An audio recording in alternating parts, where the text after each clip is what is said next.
Friends, आज हम बात करेंगे सबसे पहले भौतिक विज्ञान में दाब के बारे में। दाब क्या होता है? इंग्लिश में इसको प्रेशर के नाम से जाना जाता है। किसी सतह के एकांक क्षेत्रफल पर लगने वाले बल को दाब कहते हैं। अर्थात दाब P बराबर F अपॉन A, जहां पर F का मतलब है पृष्ठ के लंबवत बल और A का मतलब हो जाएगा यहाँ पर पृष्ठघात क्षेत्रफल। दाब का जो एसआई मात्रक है वह है capital N divided by m square होता है, जिसे पास्कल पीएबी कहते हैं। दाब एक अदिश राशि है। वायुमंडलीय दाब एटमॉस्फेयर प्रेशर। सामान्यतया वायुमंडलीय दाब वह दाब होता है जो पारे के 76 सेंटीमीटर लंबे कॉलम के द्वारा 0 डिग्री सी पर 45 डिग्री अक्षांश पर समुद्र तल पर लगाया जाता है। यह 1 वर्ग सेंटीमीटर अनुप्रस्थ काट वाले पारे के 76 सेंटीमीटर लंबे कॉलम के भार के बराबर होता है।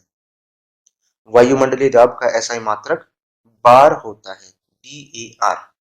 एक बार बराबर होता है 10 की power 5 capital N upon m square. वायुमंडलीय दाब 10 की पावर 5 न्यूटन प्रति मीटर स्क्वायर अर्थात एक बार के बराबर होता है। यहाँ पर N अपॉन एम स्क्वायर का मतलब होता है न्यूटन प्रति मीटर स्क्वायर।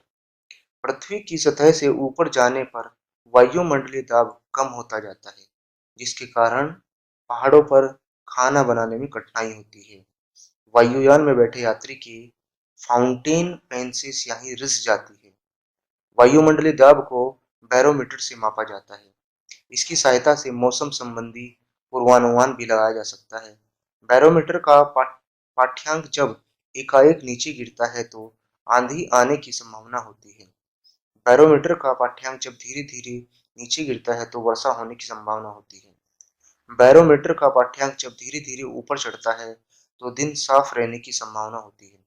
इससे मौसम की जानकारी के बारे में भी मेजर किया जाता है, अंदाजा लगाया जाता है। दरों में दाब प्रेशर इन लिक्विड। द्रव के अणुओं द्वारा बर्तन की दीवार अथवा तली के प्रति एकांक क्षेत्रफल पर लगने वाले बल को द्रव का दाब कहते हैं। द्रव के अंदर किसी बिंदु पर द्रव के कारण दाब द्रव की सतह से उस बिंदु की गहराई h, द्रव के घनत्व d तथा गुरुत्वीय त्वरण g के गुणनफल के बराबर होता है। अर्थात स्मॉल p दाब बराबर h गुणा d गुणा g। द्रवों में दाब के नियम क्या होते हैं? स्थिर दरों में एक ही क्षैतिज तल में स्थित सभी बिंदुओं पर दाब समान होता है। स्थिर दर के भीतर किसी बिंदु पर दाब प्रत्येक दिशा में बराबर होता है। नंबर 3, दर के भीतर किसी बिंदु पर दाब स्वतंत्र तल से बिंदु की गहराई के अनुक्रमानुपाती होता है। किसी बिंदु पर दरों का दाब दरों के घनत्व पर निर्भर करता है। घनत्व अधिक होने पर दाब भी अधिक होता है। उसके बाद हम बात करते हैं द्रव दाब संबंधी पास्कल का नियम। सबसे पहले पास्कल के नियम का प्रथम कथन क्या होता है? यदि गुरुत्वीय प्रभाव को नगण्य माना जाए तो संतुलन की अवस्था में द्रव के भीतर प्रत्येक बिंदु पर दबाव जो है समान होता है। उसके बाद दूसरा है पास्कल के नियम का द्वितीय कथन क्या होता है? किसी बर्तन में बंद द्रव के किसी भाग पर आरोपित बल द्रव द्वारा सभी दिशाओं में समान परिमाण में संचरित कर दिया जाता है।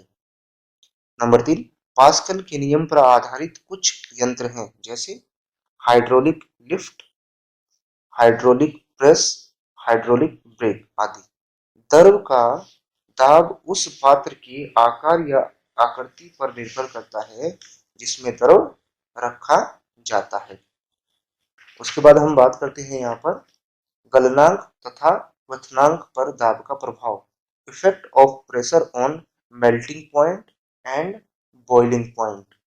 गलनांक का प्रभाव। सबसे पहले नंबर 1 बात करते हैं। गर्म करने पर जिन पदार्थों का आयतन बढ़ता है, दाब बढ़ाने पर उनका गलनांक भी बढ़ जाता है, जैसे मोम, घी आदि। नंबर 2, गर्म करने पर जिन पदार्थों का आयतन घट जाता है, दाब बढ़ाने पर उनका गलनांक भी कम हो जाता है, जैसे बर्फ। क्वथनांक पर प्रभाव, सभी द्रवों का क्वथनांक दाब बढ़ाने पर बढ़ जाता है। उसके बाद हम बात करते हैं पलवन। पलवन क्या होता है? उत्प्लावक बल क्या होता है, आइए जान लेते हैं। द्रव का वह गुण जिसके कारण वह वस्तुओं पर ऊपर की ओर एक बल लगाता है, उसे उत्क्षेप या उत्प्लावक बल कहते हैं। यह बल वस्तुओं द्वारा हटाए गए द्रव के गुरुत्व केंद्र पर कार्य करता है, जिसे उत्प्लावन केंद्र कहते हैं। इसका अध्ययन सर्वप्रथम आर्किमिडीज ने किया था। उत्प्लावक बल द्रव में डूबे पिंड के आयतन एवं द्रव के घनत्व पर निर्भर करता है। पिंड जब द्रव में पूर्णतः डूब जाता है तो उत्प्लावक बल का मान अधिकतम हो जाता है। उत्प्लावक बल का मान ठोस वस्तु की प्रकृति एवं भार पर निर्भर नहीं करता है। आइए उसके बाद हम बात कर लेते हैं आर्किमिडीज का सिद्धांत क्या है। जब कोई वस्तु किसी द्रव में पूरी अथवा आंशिक रूप से डुबोई जाती है तो उसके भार में कमी का आभास होता है। भार में यह आभासी कमी वस्तु द्वारा हटाए गए द्रव के भार के बराबर होती है। पलवन का नियम। पलवन के नियम में सबसे पहले बात करते हैं फर्स्ट, संतुलित अवस्था में तैरने पर वस्तु अपने भार के बराबर द्रव विस्थापित करती है। नंबर टू, ठोस का गुरुत्व केंद्र तथा हटाए गए द्रव का गुरुत्व केंद्र दोनों एक ही ऊर्ध्वाधर रेखा में होने चाहिए। उसके बाद बात करते हैं घनत्व, डेंसिटी। घनत्व क्या होता है?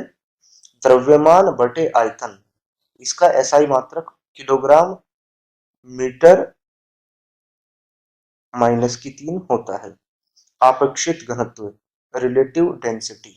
रिलेटिव डेंसिटी निकालने का फॉर्मूला हो जाएगा, यहाँ पर सूत्र हो जाएगा वस्तु का घनत्व डिवाइडेड बाय, इसको हम बटा कर देंगे 4 डिग्री सी पर पानी का घनत्व।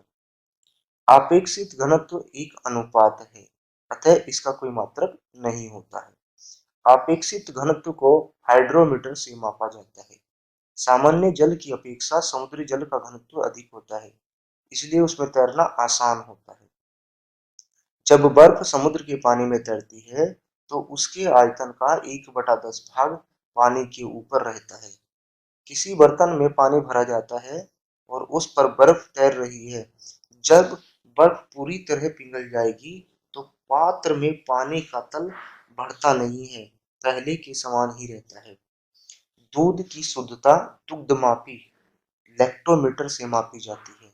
मित केंद्र, इसको मिट सेंट्रस के नाम से भी जाना जाता है। क्या होता है? तैरती हुई वस्तु द्वारा विस्थापित द्रव के गुरुत्व केंद्र को उत्प्लावन केंद्र कहते हैं। उत्प्लावन केंद्र से जाने वाली ऊर्ध्व रेखा जिस बिंदु पर वस्तु के गुरुत्व केंद्र से जाने वाली प्रारंभिक ऊर्ध्व रेखा को काटती है, उसे मित केंद्र कहते हैं। तैरने वाली वस्तु के स्थायी संतुलन की शर्तें, क्या क्या शर्तें हैं आइए जान लेते हैं। सबसे पहली शर्त है मित केंद्र गुरुत्व केंद्र के ऊपर होना चाहिए। दूसरा, वस्तु का गुरुत्व केंद्र तथा हटाए गए द्रव का गुरुत्व केंद्र अर्थात उत्प्लावन केंद्र दोनों को एक ही ऊर्ध्वाधर रेखा में होना चाहिए। उसके बाद बात करते हैं हम पृष्ठ तनाव। पृष्ठ तनाव क्या होता है? ससंजक बल। ये क्या होता है आइए जान लेते हैं। एक ही पदार्थ के अणुओं के मध्य लगने वाले आकर्षण बल को ससंजक बल कहते हैं। ठोसों में ससंजक बल का मान अधिक होता है, फलस्वरूप उनके आकार निश्चित होते हैं। गैसों में ससंजक बल का मान नगण्य होता है। आसंजक बल, आसंजक बल क्या होता है? इसको इंग्लिश में बोलते हैं एडिसिव फोर्स। क्या होता है? दो भिन्न पदार्थों के अणुओं के बीच लगने वाले आकर्षण बल को आसंजक बल कहते हैं। आसंजक बल के कारण ही एक वस्तु दूसरे से चिपकती है। उसके बाद पृष्ठ तनाव क्या होता है? द्रव के स्वतंत्र पृष्ठ में कम से कम क्षेत्रफल प्राप्त करने की प्रवृत्ति होती है, जिसके कारण उसका पृष्ठ सदैव तनाव की स्थिति में रहती है। इसे ही पृष्ठ तनाव कहते हैं। किसी द्रव का पृष्ठ तनाव वह बल है जो द्रव के पृष्ठ पर खींची गई काल्पनिक रेखा की इकाई लंबाई पर रेखा के लंबवत कार्य करता है। यदि रेखा की लंबाई L पर F बल कार्य करता है तो पृष्ठ तनाव हो जाएगा T बराबर F/L। पृष्ठ तनाव का SI मात्रक होता है वह न्यूटन प्रति मीटर होता है। द्रव के पृष्ठ के क्षेत्रफल में एकांक वृद्धि करने के लिए किया गया कार्य द्रव के पृष्ठ तनाव के बराबर होता है। इसके अनुसार पृष्ठ तनाव का मात्रक जूल प्रति मीटर स्क्वायर होगा। द्रव का ताप बढ़ाने पर पृष्ठ तनाव कम हो जाता है और क्रांतिक ताप पर यह शून्य हो जाता है। कोशिकत्व कोशिकत्व क्या होता है आइए जान लेते हैं। सबसे पहले बात करेंगे हम केश नली। क्या होता है? एक ऐसी खोखली नली जिसकी त्रिज्या बहुत कम तथा एक समान होती है केश नली कहलाती है। केश नली में द्रव के ऊपर चढ़ने या नीचे दबने की घटना को कोशिकत्व कहते हैं। किसी सीमा तक द्रव केश नली में चढ़ता या उतरता है, यह केश नली की त्रिज्या पर निर्भर करता है। संकीर्ण नली में द्रव का चढ़ाव अधिक तथा चौड़ी नली में द्रव का चढ़ाव कम होता है। सामान्यतः जो द्रव कांच को भिगोता है वह केश नली में ऊपर चढ़ जाता है और जो द्रव कांच को नहीं भिगोता है वह नीचे दब जाता है। जैसे जब केश नली को पानी में डुबाया जाता है तो पानी ऊपर चढ़ जाता है और पानी का सतह केश नली के अंदर धंसा हुआ रहता है। इसके विपरीत जब केश नली को पारे में डुबाया जाता है तो पारा केश नली में बर्तन में रखे पारे की सतह से नीचे ही रहता है। केश नली में पारा की सतह उभरा हुआ रहता है। कोशिकत्व का उदाहरण ब्लॉटिंग पेपर स्याही को शीघ्र सोख लेता है क्योंकि इसमें बने छोटे छोटे छिद्र केश नली की तरह कार्य करती है। नंबर 2, लालटेन या लैंप की बत्ती में कोशिकत्व के कारण ही तेल ऊपर चढ़ता है। नंबर 3, पेड़ पौधों की शाखाओं, तनों एवं पत्तियों तक जल और आवश्यक लवण कोशिकत्व की क्रिया के द्वारा ही पहुंचते हैं। नंबर 4, कृत्रिम उपग्रह के अंदर भारहीनता की अवस्था। यदि किसी केश नली को जल में खड़ा किया जाए तो नली में चढ़ने वाले जल स्तंभ का प्रभावी भार शून्य होने के कारण जल नली के दूसरे सिरे तक पहुंच जाएगा, चाहे केश नली कितनी भी लंबी क्यों न हो। नंबर 5, वर्षा के बाद किसान अपने खेतों की जुताई कर देते हैं ताकि मिट्टी में बनी केश नलियां टूट जाएं और पानी ऊपर न आ सके, वह मिट्टी में नमी बनी रहे। उसके बाद बात करते हैं पतली सुई पृष्ठ तनाव के कारण ही पानी पर तैराई जा सकती है। साबुन, डिटर्जेंट आदि जल का पृष्ठ तनाव कम कर देते हैं, अतः वे मैल में गहराई तक चले जाते हैं जिससे कपड़ा ज्यादा साफ होता है। साबुन के घोल के बुलबुले बड़े इसलिए बनते हैं कि जल में साबुन घोलने पर उसका जो पृष्ठ तनाव है वो कम हो जाता है। पानी पर मच्छरों के लार्वा तैरते रहते हैं परंतु पानी में मिट्टी का तेल छिड़कते ही दोनों देने पर उसका पृष्ठ तनाव कम हो जाता है जिससे लार्वा पानी में डूबकर मर जाते हैं। गरम सूप स्वादिष्ट लगता है क्योंकि गरम द्रव का पृष्ठ तनाव कम होता है अतः वह जीभ के ऊपर सभी भागों में अच्छी तरह फैल जाता है। उसके बाद हम बात करते हैं श्यानता। श्यानता क्या होता है? सबसे पहले बात करेंगे श्यान बल। क्या होता है आइए इसके बारे में सबसे पहले जान लेते हैं ये है क्या। किसी द्रव या गैस की दो क्रमागत परतों के बीच उनकी आपेक्षित गति का विरोध करने वाले घर्षण बल को श्यान बल कहते हैं। श्यानता क्या हो जाएगा? तरल का वह गुण जिसके कारण तरल की विभिन्न परतों के मध्य आपेक्षित गति का विरोध होता है श्यानता कहलाता है। श्यानता केवल द्रवों तथा गैसों का गुण है। द्रवों में श्यानता अणुओं के मध्य लगने वाले ससंजक बलों के कारण होती है। गैसों में श्यानता इसकी एक परत से दूसरी परत में अणुओं के स्थानांतरण के कारण होती है। गैसों में श्यानता द्रवों की तुलना में बहुत कम होती है। ठोसों में श्यानता नहीं होती है। एक आदर्श तरल की श्यानता शून्य होती है। ताप बढ़ने पर द्रवों की श्यानता घट जाती है परंतु गैसों की बढ़ जाती है। किसी तरल की श्यानता को श्यानता गुणांक द्वारा मापा जाता है। इसका एसआई मात्रक डेका पॉइंट या पॉइंजली पीआई या पास्कल सेकंड से इसे प्राय नीटा द्वारा सूचित किया जाता है। सीमांत वेग क्या होता है? जब कोई वस्तु किसी श्यान द्रव में गिरती है तो प्रारंभ में उसका वेग बढ़ता जाता है, किंतु कुछ समय के पश्चात वह नियत वेग से गिरने लगती है। इस नियत वेग को ही वस्तु का सीमांत वेग कहते हैं। इस अवस्था में वस्तु का भार श्यान बल और उत्प्लावन बल के योग के बराबर होते हैं, अर्थात वस्तु पर कार्य करने वाले सभी बलों का योग शून्य होता है। सीमांत वेग वस्तु की त्रिज्या के वर्ग के अनुक्रमानुपाती होता है, अर्थात बड़ी वस्तु अधिक वेग से और छोटी वस्तु कम वेग से गिरती है। उसके बाद बात करते हैं धारा रेखीय प्रवाह, stream line flow. Stream line flow क्या होता है? द्रव का ऐसा प्रवाह जिसमें द्रव का प्रत्येक कण उसी बिंदु से गुजरता है जिससे पहले उससे पहले वाला कण गुजरा था, धारा रेखीय प्रवाह कहलाता है। दोबारा से फिर जान लेते हैं क्या होता है धारा रेखीय प्रवाह।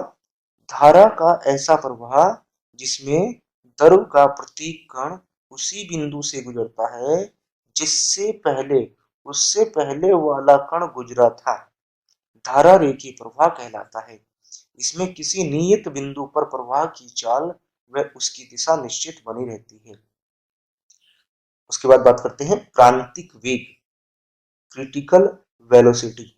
धारा रेखीय प्रवाह के महत्तम वेग को क्रांतिक वेग कहते हैं। दोबारा से फिर जान लेते हैं धारा रेखीय प्रवाह के महत्तम वेग को क्रांतिक वेग कहते हैं, अर्थात धारा रेखीय प्रवाह की वह उच्च सीमा जिसके बाद द्रव का प्रवाह धारा रेखीय न होकर विक्षुब्ध हो जाए वह वेग क्रांतिक वेग कहलाता है।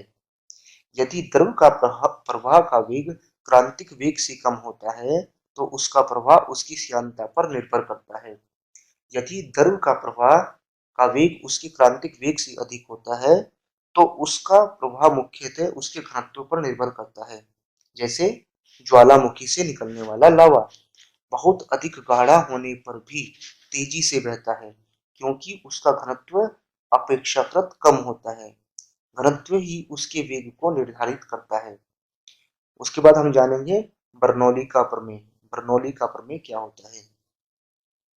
जब कोई आदर्श द्रव किसी नली में धारा रेखीय प्रवाह में बहता है तो उसके मार्ग के प्रत्येक बिंदु पर उसके एकांक आयतन की कुल ऊर्जा, दाब ऊर्जा, गतिज ऊर्जा एवं स्थितिज ऊर्जा का योग नियत होता है। इस प्रमेय पर आधारित वेंटूरीमीटर से नली में द्रव के प्रवाह की दर ज्ञात की जाती है।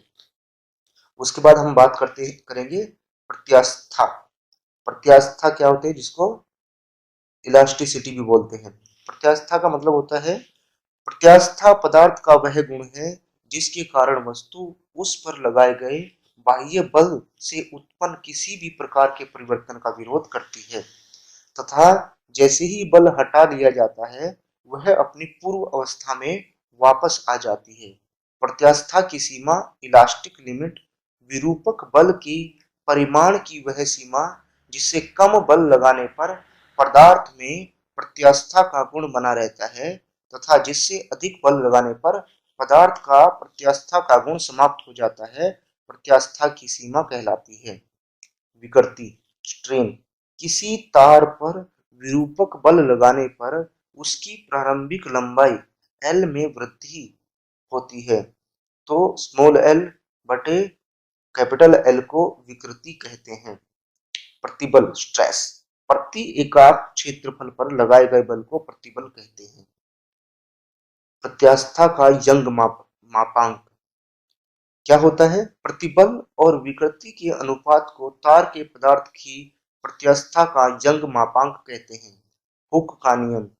प्रत्यास्था की सीमा में किसी वस्तु में उत्पन्न विकृति उस पर लगाए गए प्रतिबल के अनुक्रमानुपाती होती है, अर्थात प्रतिबल अनुक्रमानुपाती होता है विकृति के, या प्रतिबल बटे विकृति बराबर ई, एक नियतांक बराबर प्रत्यास्था का गुणांक।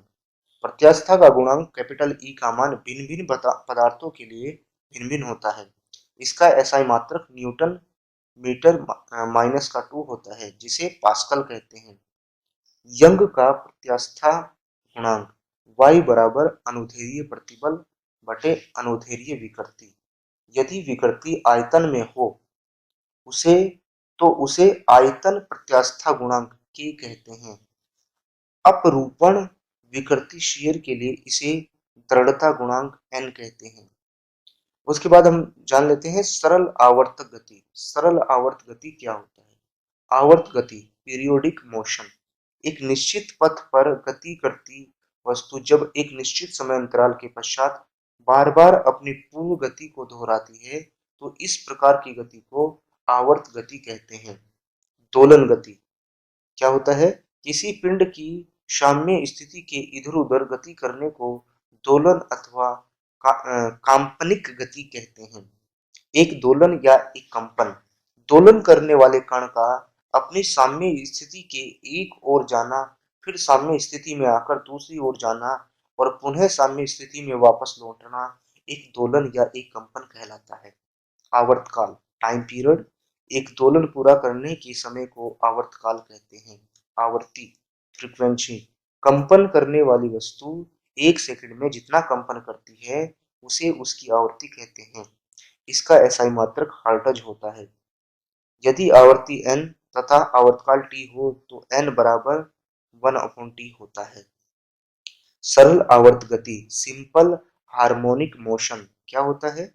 यदि कोई वस्तु एक सरल रेखा पर मध्यमान स्थिति के इधर उधर इस प्रकार की गति करे कि वस्तु का त्वरण मध्यमान स्थिति से वस्तु के विस्थापन के अनुक्रमानुपाती हो तथा त्वरण की दिशा मध्यमान स्थिति की ओर हो तो उसकी गति सरल आवर्त गति कहलाती है।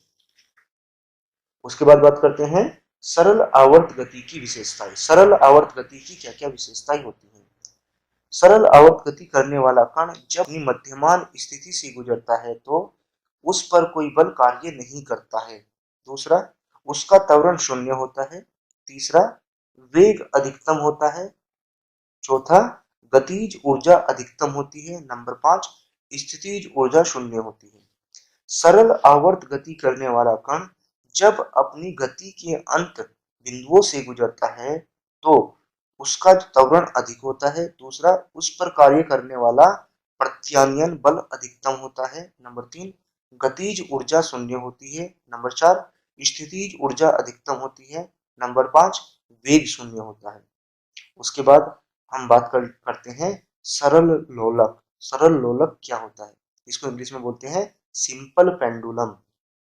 यदि एक भारहीन व लंबाई में न बढ़ने वाली डोरी के निचले सिरे से पदार्थ के किसी गोल परंतु भारी कण को लटकाकर डोरी को किसी दृढ़ आधार से लटका दें तो इस समायोजन को सरल लोलक कहते हैं। यदि लोलक, जिसको इंग्लिश में बोलते हैं बॉब, को साम्य स्थिति में थोड़ा विस्थापित करके छोड़ दें तो इसकी गति सरल आवर्त गति होती है। यदि डोरी की प्रभावी लंबाई स्मॉल एल एवं गुरुत्वीय त्वरण जी हो तो सरल लोलक का आवर्तकाल होता है T बराबर 2 होता है। इससे निम्न निष्कर्ष निकलते हैं। T अनुक्रमानुपाती होता है _L के, अर्थात लंबाई बढ़ने पर T बढ़ जाएगा। यही कारण है यदि कोई लड़की झूला झूलते झूलते खड़ी हो जाए तो उसका गुरुत्व केंद्र ऊपर उठ जाएगा, प्रभावी लंबाई घट जाएगी जिससे झूले का आवर्तकाल घट जाएगा, अर्थात झूला जल्दी जल्दी दोलन करेगा। नंबर 2, आवर्तकाल लोलक के द्रव्यमान पर निर्भर नहीं करता है। अतः झूलने वाली लड़की की बगल में कोई दूसरी लड़की आकर बैठ जाए तो आवर्तकाल पर कोई प्रभाव नहीं पड़ेगा। नंबर 3, T अनुक्रमानुपाती होता है _L/G, यानी किसी लोलक घड़ी को पृथ्वी तल से ऊपर या नीचे ले जाया जाए तो घड़ी का आवर्तकाल T बढ़ जाता है, अर्थात घड़ी सुस्त हो जाती है क्योंकि पृथ्वी तल से ऊपर या नीचे जाने पर G का मान कम होता है। नंबर 4, यदि लोलक घड़ी को उपग्रह पर ले जाए तो वहां भारहीनता के कारण G बराबर 0, अतः घड़ी का आवर्तकाल T अनंत हो जाएगा, अतः उपग्रह में लोलक घड़ी काम नहीं करेगी। गर्मियों में लोलक की लंबाई L बढ़ जाएगी तो उसका आवर्तकाल T भी बढ़ जाएगा, अतः घड़ी सुस्त हो जाएगी। सर्दियों में L कम हो जाने पर T भी कम हो जाएगा और लोलक घड़ी तेज चलने लगेगी। चंद्रमा पर लोलक घड़ी को ले जाने पर उसका आवर्तकाल बढ़ जाएगा, क्योंकि चंद्रमा पर G का मान पृथ्वी के G के मान के 1/6 गुना होता है। धन्यवाद।